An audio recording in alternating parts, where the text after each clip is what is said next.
ఈ రోజే డౌన్లోడ్ చేయండి, మీ ఫేవరెట్ షోస్ చూడండి. ఇప్పుడు జస్ట్ చేసింది అనౌన్స్మెంటే కదా అత్తయ్య, దానికి ఆయనకు అర్హత లేదన్నట్టు మాట్లాడుతున్నారు. మీరంటే ఆయనకి ఎంత ప్రేమో, ఇలాగే నా అత్తయ్య మాట్లాడేది. మనసు ఎంత గాయపడుతుందో మీరు కొంచెమైనా ఆలోచించారా? నేనేం అడుగుతున్నాను, నువ్వేం వాగుతున్నావు? మీరన్నదే చెప్తున్నాను అత్తయ్య, దాని అర్థం అదే. ఇప్పుడు అర్థమవుతుంది. ఇదంతా వెనకుండి నువ్వే నడిపిస్తున్నావా?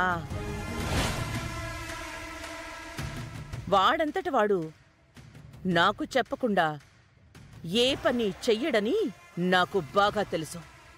మీరే అత్తయ్య, నేను ఒకటి చెప్తుంటే మీరు ఇంకొకటి అర్థం చేసుకుంటున్నారు. మీరన్నది కవర్ చేయాలని నన్ను నిందిస్తున్నారు కదా. రోజా, అంతా చేసింది నువ్వే.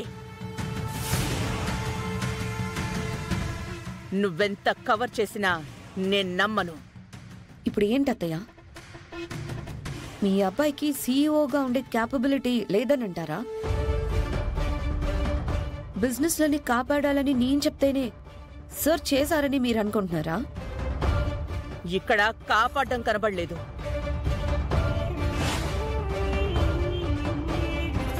మరి ఇంకేం కనిపించింది మామ్?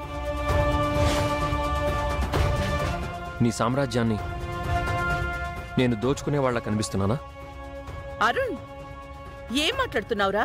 అనాల్సివన్నీ అనేసి నన్ను అంటున్నావా మామ్? మంచి ఉద్దేశంతో చేస్తే నన్ను చెడుగా చూస్తున్నావా? ఎవరో పరాయివాడు చేశాడన్నట్టు నన్ను మాటలు అంటున్నావా? రే, అది కాదురా, ఒక్క మాట చెప్పొచ్చు కదా అని అంటున్నాను. చెప్తున్నానుగా, నువ్వున్న సిచ్యువేషన్లో చెప్పలేనని చెప్తున్నాను కదా. ఓకే, చెప్పకపోతే ఏంటి అంటే ఆ డెసిషన్ తీసుకునే అర్హత నాకు లేదా? ఇదా నీకు నా మీద ఉన్న నమ్మకం? నా ఉద్దేశం అది కాదురా. మరే ఉద్దేశంతో ఇంత గొడవ చేస్తున్నావు? అసలు ఎన్నిసార్లు చెప్పాలి?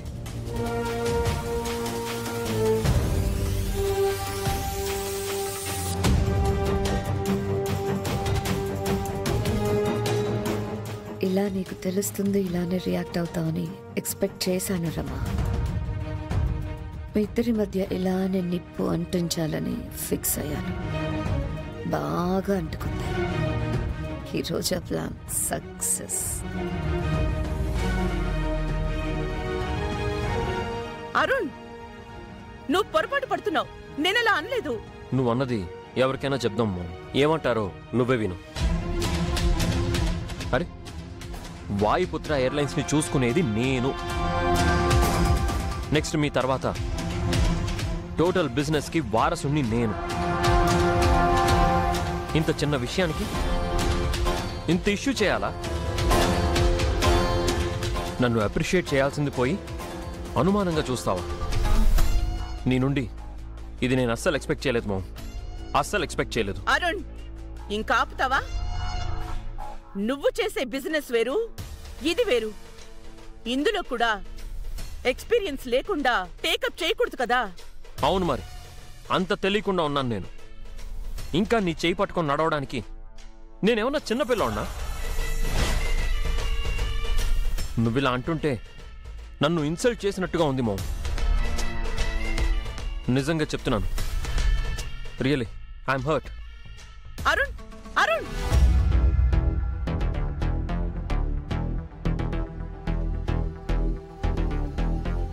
కోపంలో వెళ్ళారులేండి అత్తయ్య. కోపం తగ్గాక సారీ వచ్చి మీకు సారీ చెప్తారు. మీరేం ఫీల్ అవ్వకండి.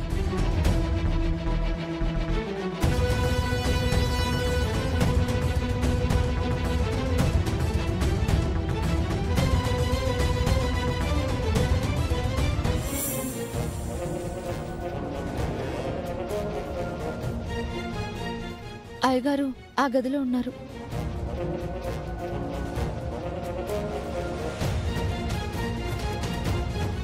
ఆ గదిలో ఉన్నారు అయ్యగారు, మీరు వెళ్ళండి.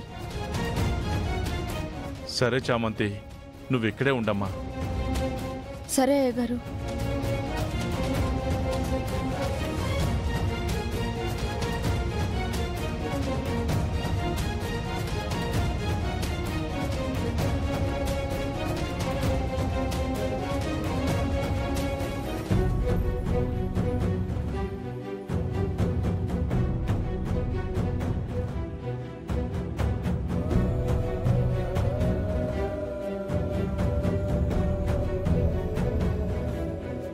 చంద్రిక,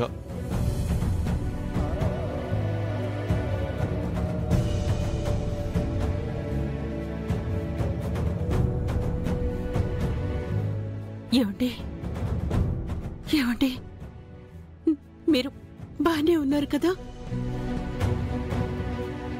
ఎందుకు చంద్రిక నీ ప్రాణాల మీదకి తెచ్చుకున్నావు? మీరే వచ్చారా?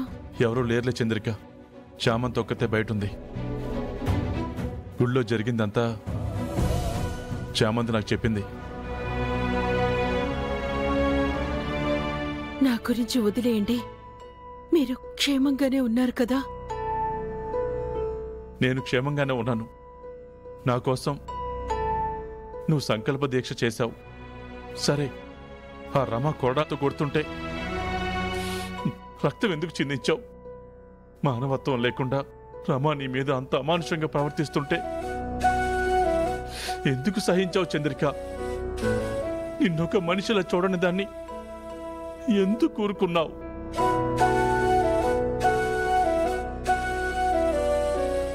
మీకోసమేనండి. మీరు నిండు నూరేళ్లు సంతోషంగా ఉండాలని, ఆ దీక్ష ఆగకూడదని, మీకేం కాకుండా ఉండాలని దీక్ష చేశాను. అంతకంటే నాకేం వద్దండి. ఏంటి చంద్రిక నువ్వు?